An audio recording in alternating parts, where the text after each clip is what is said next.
नमस्ते सदाबत्सर मातृभूमि दोस्तों।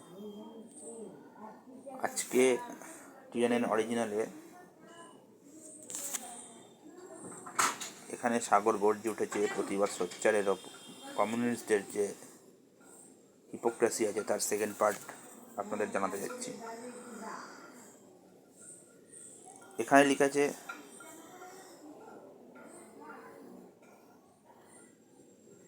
দুর্নীতি সর্বত্র পরিব্যাপ্ত, রেশন, মিড ডে মিলের খাবার, এনরেগার টাকা, যোগ্যদের বসিয়ে রেখে টাকার বিনিময়ে অযোগ্যদের চাকরি, বালি, কয়লা, পাথর, গরু, নারী পাচারের ব্যাপক বৃদ্ধি, তদন্তের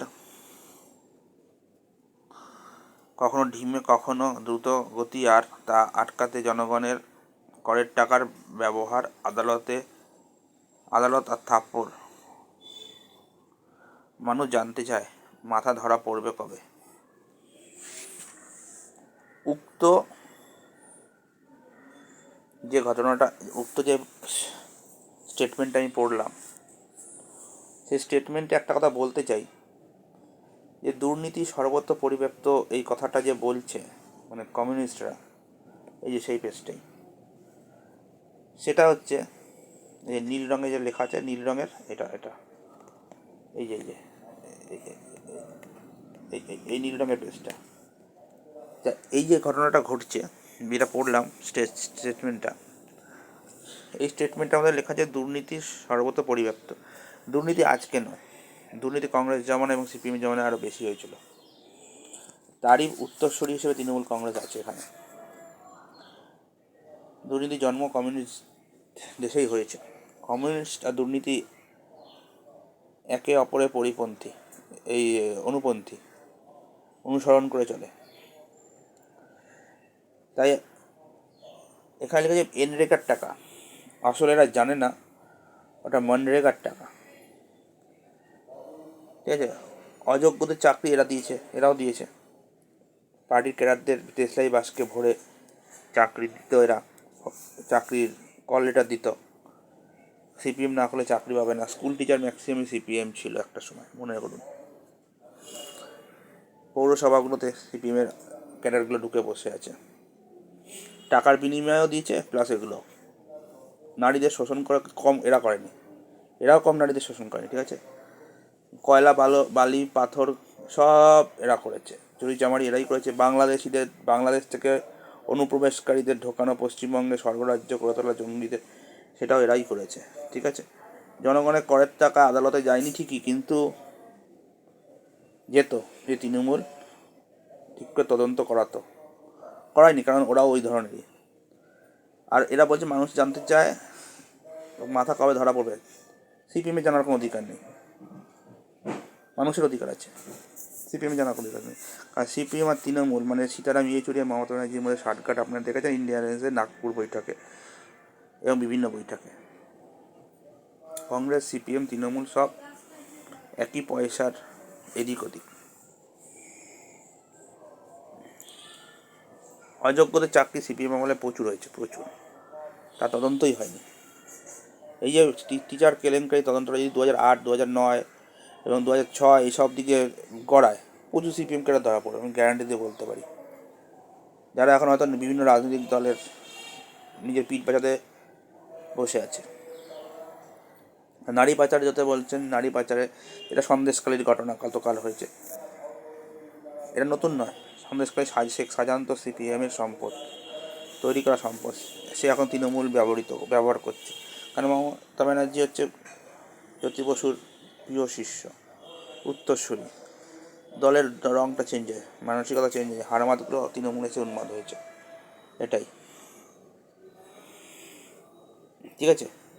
এর মধ্যে এরা সবসময় দেখবেন অনলাইনের বিরোধিতা করে, কারণ দুর্নীতির মেন আখড়া আছে সিপিএম। অনলাইন করলে এরা দুর্নীতি করতে পারবে না, তো মেশিনের সঙ্গে 2 নম্বরই করতে পারবে না। মানুষকে ঘুষ দিতে হবে, মেশিনকে তো ঘুষ দিতে পারবে না। এদের হিপোক্রেসি চলবে না মেশিনের সাথে। সেই জন্য দেখবেন এখানে লিখেছে, ওরা অনেক সময় বলে আমরা টেকনিক্যাল সাপোর্টের বিরোধিতা করে, ঠিক আছে।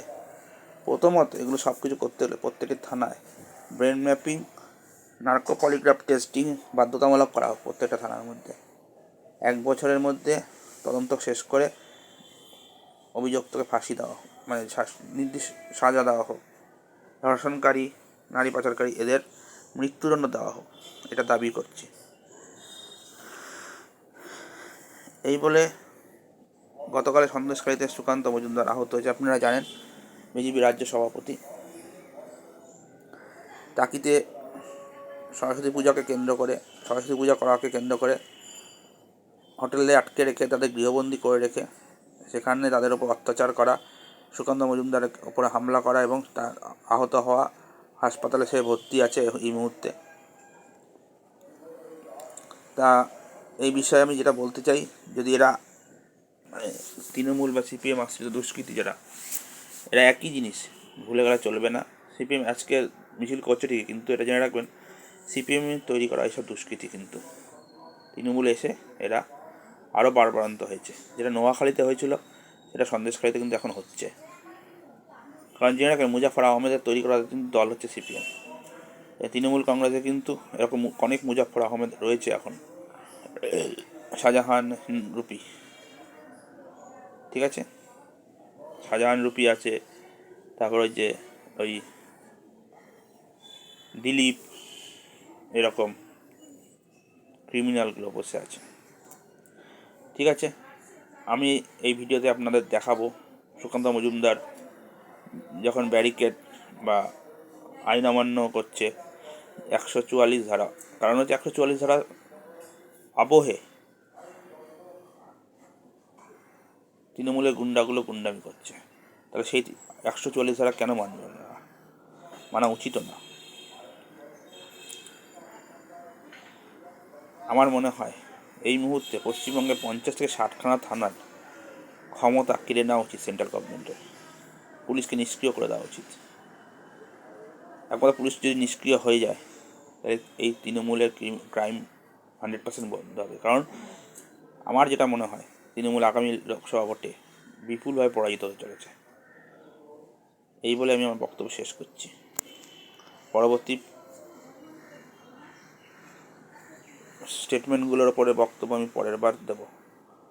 এই ভিডিও শেষে সুকান্ত মজুমদারের অসুস্থ, হসপিটালে ভর্তি, সেই দৃশ্য এবং সুকান্ত মজুমদার মহাশয়ের আন্দোলনের দৃশ্য পরিদর্শিত হলো। গাড়ি স্টার্ট করে গাড়ি আচমকা টেনে নিয়ে যাওয়ার জন্য একদম পুলিশ চেষ্টা করছে মারার জন্য, কালকেও ঢেল মেরেছে পুলিশ।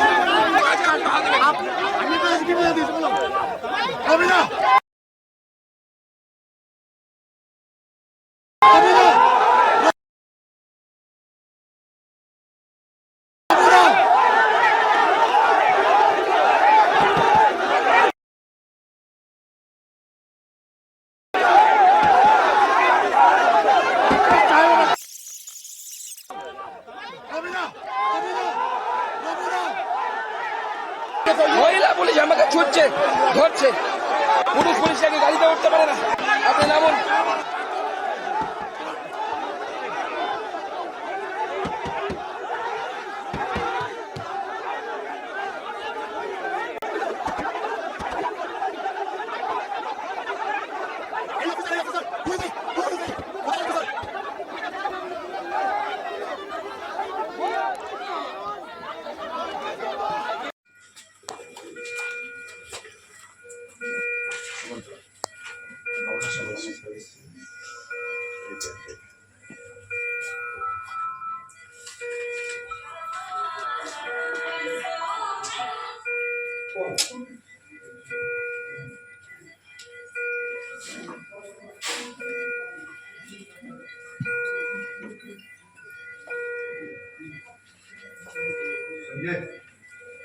संजय